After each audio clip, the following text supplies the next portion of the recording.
Hey everyone, it's Mara Allard of Wind, Water, and Wisdom, and it's Monday. It's the day I pull a card for your soul's invitation for the week, and I spin the camera around. You get to choose your own card for your own personal message as well. First one is for the collective, for everyone watching the video, and then your own personal message for the week. Okay, we're starting off with, we are using the same deck as last week because people seem to really resonate with this deck. So I'm going to keep going. When people start saying, I really like the cards, this really spoke to me, we're going to keep working with that deck till I feel like we need a new one. So we got the Dream Thief, refusal of the call, the Dream Thief. Now, this card is asking your soul this week. It's like when we're perpetually in the same wounded mindset. Basically, usually patterns from childhood, for keeping you stuck in the same old story, stealing your dreams.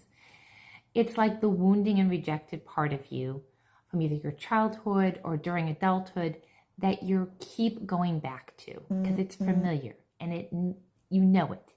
And yet you're not that person anymore. You have evolved and you have changed, and yet you're not seeing it.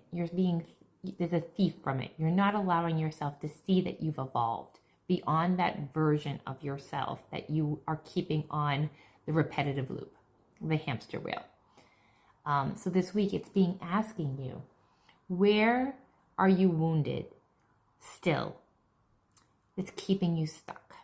Can you look at that tender part of you and acknowledge that you have probably grown past that, and that staying small in that area of your life is no longer serving you, that you're ready to just make peace with it, forgive that part of you, heal that part of you that you keep going back to, like, why did my parents do that? Or why did that partner do that? Or why did that boss do that? That ouchy part that is stealing you from being fully in the place of empowerment and realizing that your dreams are worthy of coming forward. And ironically, or not ironically, the charm I pulled, I just love how on point these are, is the peace sign. Making peace with that part of you. Making peace with the hurt, the wounded, the scared, the frightened, the anxious. So many emotions. It doesn't have to be wounded. It can be a place where you have anxiety. It can be a place where you have fear. It can be a very tender grief or anger that you've just bottled up. Make peace with that part of you. Just a little bit. Tap into it a little bit this week. Step in there. Feel it. Acknowledge where you are now. Where are you now opposed to where are you then? And realize that you're being sucked back into it. That you're actually letting it be a thief of your happiness. For a long time, I compartmentalized stages of my life. That was Mara then, this is Mara here, where all these parts make me the whole I am today. And when I realized that keeping them separate was not doing any good, it was a thief. It was stealing from me. Because those parts, those wounded or hurt or anxious parts, actually created the person I am today. So by embracing that part and healing that part, or coming to terms with that part, can be profoundly healing over time as you make peace with your past. Okay, I'm going to spin the camera around and let you choose your own card for the week. Okay, so let's get that. Okay, take a look at these 3 cards. Whichever one you are drawn to, or you feel a little flicker or tug, that is your card that you want to claim for the week.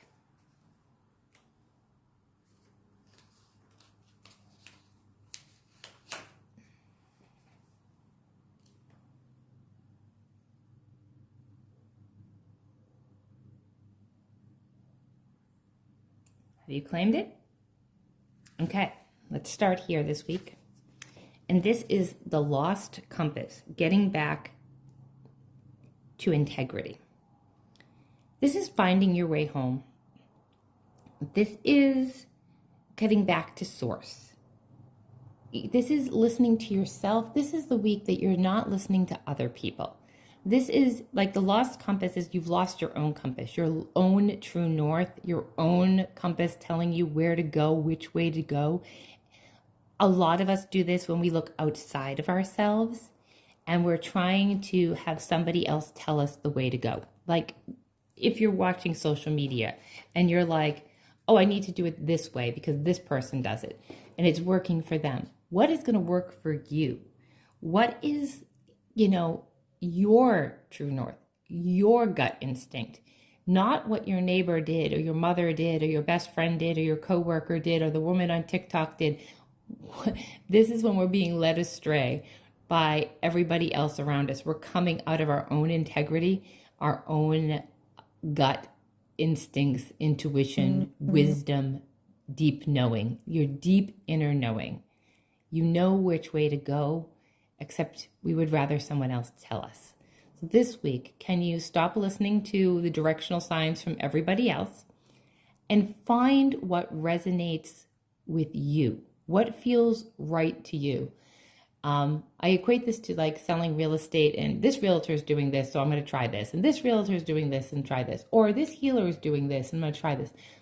Their Instagram feed is so much more jazzy than mine. If only I knew how to edit videos better, and you turn my camera around with much more flair. Or, the comparison.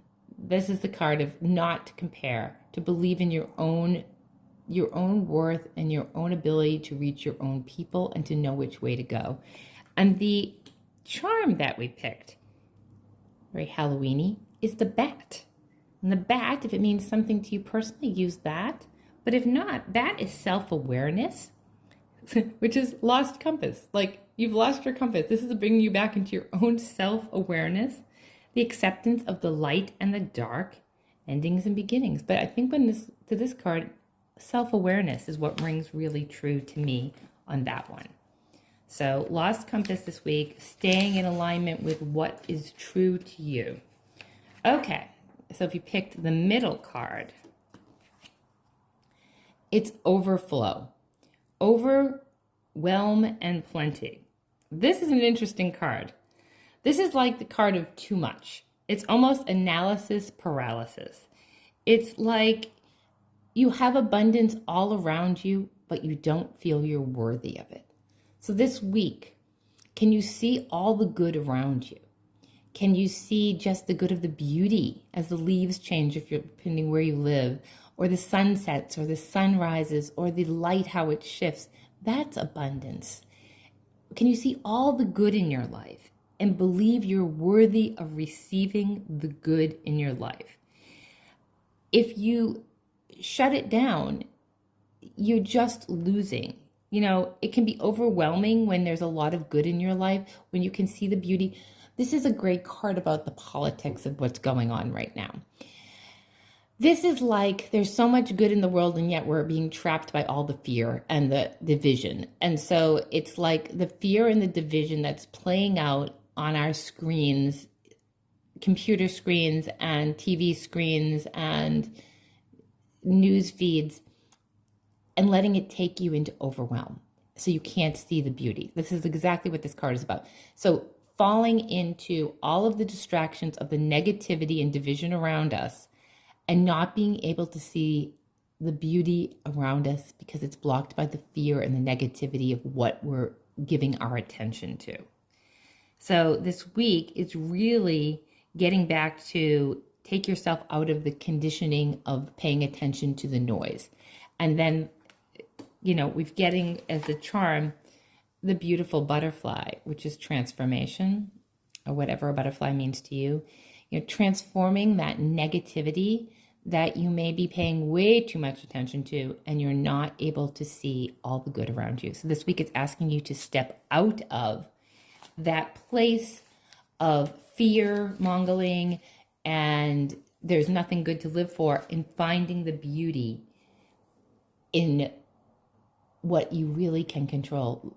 Fresh baked goods or food or nourishing things that you do for yourself, a cup of tea, a talk or a text with a friend. Those are gifts. And there's more of that than there is the other. And lastly, this is the Father's Gate, a bold step forward. This is a beautiful card. Look at the light pouring in. It comes to tell you that an ending has happened or is at hand right now. And it is time for you to step right through into that beautiful light. Like, this is a clear sign that you have permission to move forward. Something has clearly ended. It is no longer there. Kind of funny because we talked about timelines in my last video about things ending and not being able to go. So maybe this is like a beautiful card segueing out of that last talk I had on Friday about something has ended and it is now time to move forward. And this is the green light to moving forward, to really just embracing, even if you can't see the way forward, that it's time. There's no more. This is going to bring a full expression of who you are. This new way of going forward is going to be, look at the light. It's the light. Going into the light, saying goodbye to the familiar, the ending, acknowledge the ending, thank it for its lessons, and then step forward. And you're going to know what you need to step forward into. You need to just do it bravely. So this week, acknowledge the ending that you know, because it's not something new. You know something has ended. And then take that big, bold step, because this card is telling you it's safe to do it. It's like, it's the next evolution for you. And then we get the jellyfish, which is all about flow. Or if the jellyfish means something else to you, then use that definition. But to me, when I see the jellyfish, I feel the jellyfish means to flow. Movement, flow and movement, and instinct. So this jellyfish means flow, movement, and instinct. So this week, can you flow into that next step? What does your instinct knows it's time to let the ending happen and move forward, and just move forward. Okay, have a great week. And how these cards play out, I would love you to comment and give me some feedback of how these played out this week for you in your life.